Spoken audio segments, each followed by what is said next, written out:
Hey fellow YouTubers, it's me, John Laval. Listen, everybody's concerned about the gas prices, and they should be because they're pretty high. They're getting to be expensive to drive.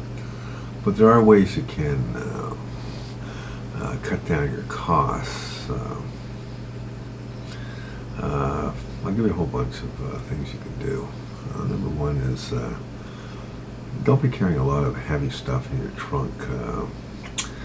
The more weight you're hauling, the harder it is. You need more gas, you need more power, you need more gas to move this stuff. So, don't make sure your back trunk is full of steel and stuff. The second thing is if you have a full tank of gas that weighs way more than say half a tank of gas, it weighs twice as much. So you may consider not filling your tank up full. The next thing you want to do is make sure your air cleaner is clean, because you get better gas mileage if your systems are working good. Now, you can say, well, if I pay $12 for another, or $15 for another air filter, that's good, so I don't pay in fuel, I'm paying in air filters. What I do is I vacuum my air filter. I don't replace it. First of all, I'll take the air filter and I'll bang it on a hard surface, like on the flat of it, not on the edge, and damage the air filter. But just if you whack it down, you'll see a lot of granulated sand fall out of it. Then I take a really good vacuum and I go around the thing and I suck all the dust that went in. I suck it all back out. So that's how you get the air filter gets plugged up. Is you basically vacuum the air into the car, and it has that filter in front of it. So you're basically doing the reverse. You're vacuuming back out. That can help. And then you can buy like filter material. It's really thin. It breathes. Comes in I don't know, like say a 4 foot or 6 foot by 4 feet, and you cut a little piece out, and you can basically go around and tape it, but don't go over the edge, because that's a seal. That seals inside your air filter container. So you just want to keep it on the side, and that will block a lot of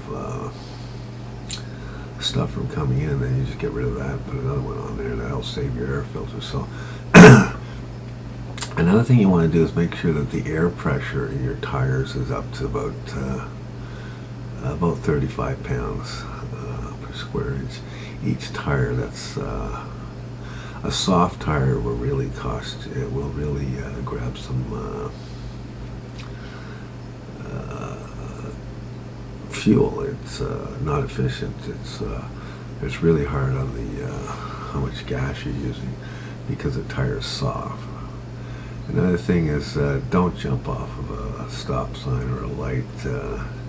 Let the car roll out gradually, making up to whatever the speed limit is, 50 miles an hour or whatever. But this whole thing about rocketing from here to 50 in a second and a half just eats the fuel up. I mean, that car doesn't even shift in a second. It just uses first gear and pounds out. Very inefficient. You can actually see your needle move. And so you want to roll it out so that it shifts gears and gets more an efficient gear. And having a car with an overdrive on the highway is really good, because you'll see if you have a tachometer, it'll drop down to 1200 RPM, as opposed to say a car that doesn't have the overdrive, or cars that people say, well, I'll buy a 4-cylinder, it'll be more efficient. Not on the highway, it's not. Watch the tachometer. You're running the car at 3,000, 3,200 RPM. The engine is spinning twice as fast, trying to maintain that, because it's a small engine, where a big 8 is sitting really low at 900 RPM, because it's got the power and the strength, so it doesn't have to super rev. They can just change the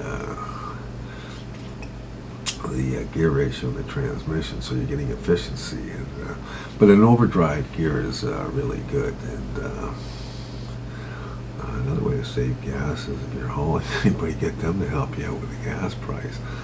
And another thing is, like when I go out, and say I'm going to go to, like, say, 5 or 10 places, I map it all out so it's absolutely efficient. For example, I'll go to this place and I'll get my sandwich, I'll eat it, I'll go down the street, go to the bank and do my banking, then right next door is a grocery store that I want to get a few products from there. I'll grab that stuff, then I go up to the highway and I go to this other grocery store that has all the other stuff I want. And then I go up the street and there's a specialty shop for food, and I'll grab stuff for my freezer. It's freezer food. And then there's like a Canadian Tire. I'll jump in there and grab the few products that they sell, and I go straight home. Now I just saved myself a week of going out there in individual trips.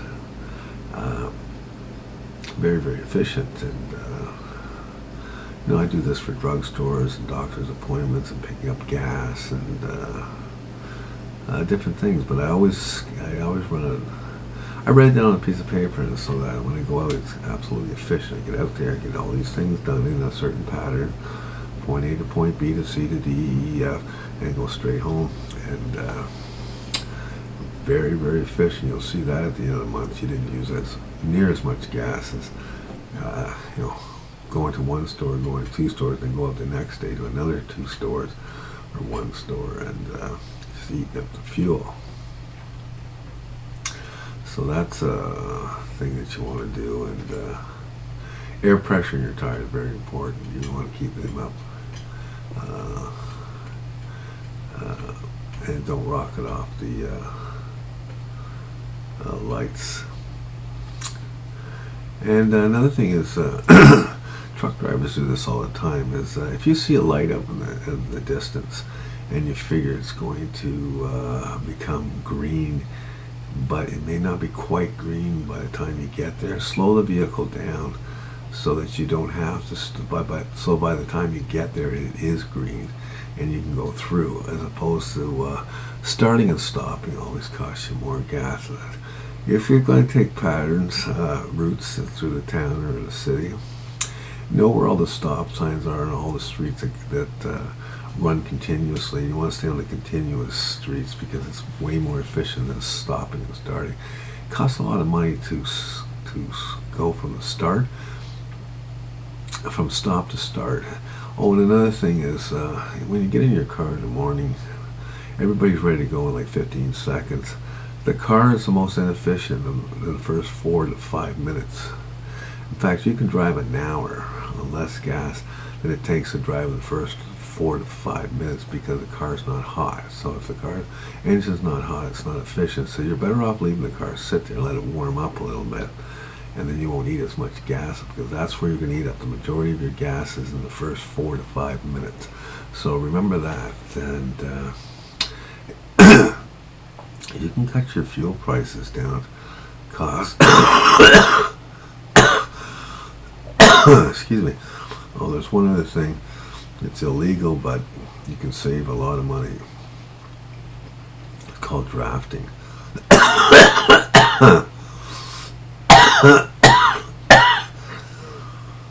Excuse me. Transport trucks on the highway, they actually block wind if you're behind it. So if you can get your car in tight behind a truck, you have no wind resistance. So your fuel costs will drop to half, especially if you're commuting long distances.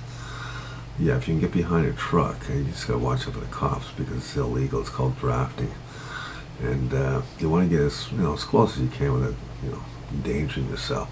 Trucks don't stop that fast, anyways. But if you get behind there, there's absolutely no wind resistance on your car, so your car is basically driving in a situation where there's no force against it. So now your car really drives efficiently, and that's the number one way to save money. It works if only on your highways at high speeds, and it will they can cut your fuel costs by half or more. Anyways, that's what I tell you. See ya. Bye now.